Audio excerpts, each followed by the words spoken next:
नमस्कार मित्रांनो.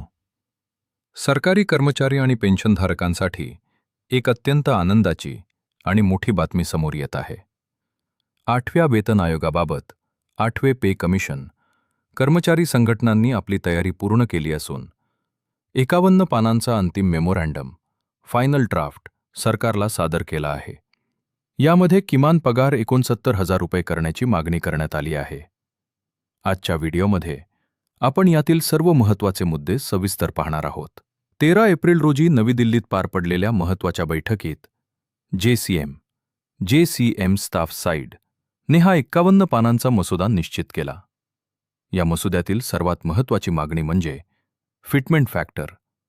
संघटनांनी 3.833 या फिटमेंट फॅक्टरची शिफारस केली आहे. जर ही मागणी मान्य झाली तर सध्याचा 18,000 रुपये असलेला किमान पगार थेट 69,000 रुपये इतका वाढू शकतो. यासोबतच वार्षिक वेतनवाढ ॲन्युअल इन्क्रिमेंट 3% वरून 6% करण्याची मागणी देखील करण्यात आली आहे. या मसुद्यात पे लेवलच्या रचनेत मोठ्या बदलांचा प्रस्ताव आहे, जसे की लेव्हल 2 आणि 3चे एकत्रीकरण करून नवीन श्रेणी तयार करणे. तसेच महागाई भत्त्याबाबत DA एक विशेष मागणी केली आहे. जेव्हा DA 25%च्या पुढे जाईल तेव्हा तो मूळ वेतनात बेसिक पे विलीन करण्यात यावा, जेणेकरून कर्मचाऱ्यांच्या हातात येणारा पगार वाढेल.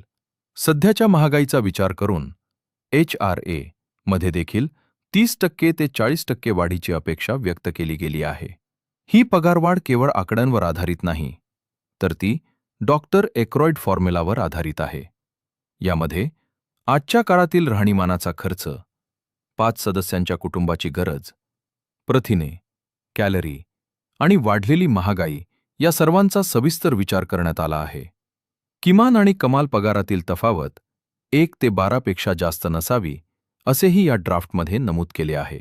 मित्रांनो, हा 51 पानांचा मसुदा आता 8व्या वेतन आयोगाकडे सोपवण्यात आला आहे. आता चेंडू सरकारच्या दरबारात आहे. या मागण्यांवर तुमचं काय मत आहे? किमान पगार किती असावा? कमेंट करून नक्की सांगा. अशाच ताज्या अपडेट्ससाठी सबस्क्राईब करायला विसरू नका. धन्यवाद.